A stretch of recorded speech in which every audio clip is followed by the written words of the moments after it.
roadmap is NC-AC. Go on to the NC. At the top of the framework, we both agree that consequentialism is the only way to view the round. We look at whoever has the most coverage. We look at the economic effects of healthcare, and now move on to the contention level. Universal healthcare leads to issues of coverage and does not help overall health. Extend Tanner and Connor.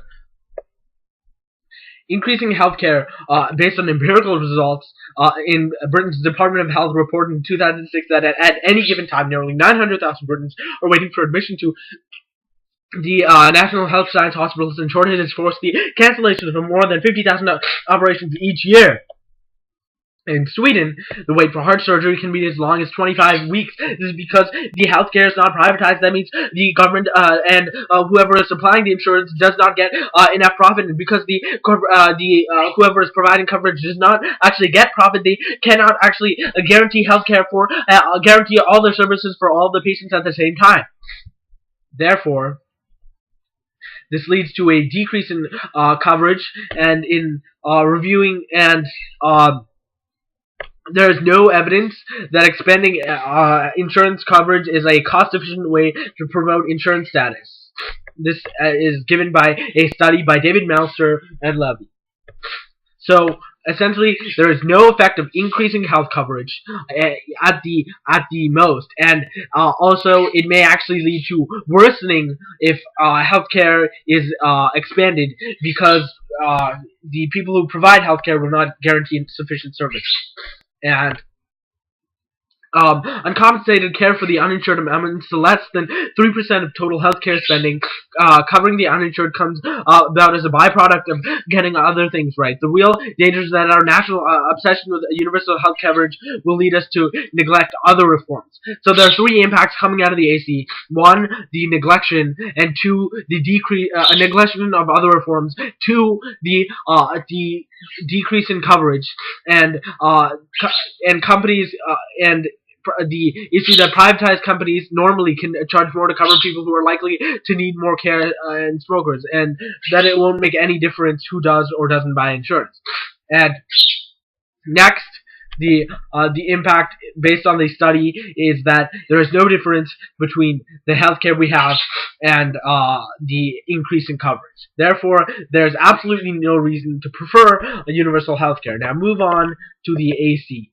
The AC makes some claims about the economic damage of healthcare, though this is not though the economic issues of healthcare are terrible. We already have a system of healthcare that can increase aggregate demand because it allows individuals to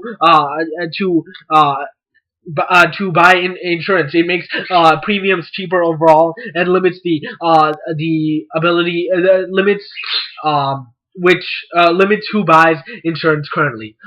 So we don't need universal health care because our current system works right now. Even if the current system works, it doesn't work. Universal health care does not solve because it leads to greater amounts of debt. If we carry a huge load of debt, interest rates will rise because we will be unable to pay off all of our debt, and because interest rates will rise, borrowing will decrease, and aggregate demand will actually decrease. This is a turn that can be extended out of the NC. Because aggregate demand decreases, it'll lead to economic collapse. Extend the Brink argument from Zaruk's contention. This is an easy reason to vote nag. I'm winning off of the no difference between normal healthcare and increased coverage. The actual detrimental effects of empirical detrimental effects of universal coverage, as seen in places like Sweden and Britain. And I'm winning off of the evidence off of the turn that says that debt only leads to a decrease in aggregate demand. And even if you don't buy that, don't look to the critique, as I said earlier on in the NC. There's discourse does not preclude reality, because our we're not, neither of us are planning to become policy makers. Our policies and our speech will not affect anyone else in the future. And the only one hearing us now currently is the judge. So therefore, there's no reason to prefer the critique. Our discourse will not shape anything, and let alone reality. So what we speak about now, what we debate about now, what we know is the truth, will not actually affect anything in the future. And uh, other than that, discourse doesn't actually shape reality. Me saying that you're a terrorist will not actually make you a terrorist. So therefore, you reject the critique on another level, and the critique doesn't actually make sense. When we look at healthcare patients, we don't look at them as tools of the government. Instead, they are individuals, which is why we're giving them more coverage. The reason for coverage is not based on them being like tools of the government, is because they are because of the economic interest and the coverage interest of the government. So therefore, you prefer the NC, reject the AC on that basis. Vote next.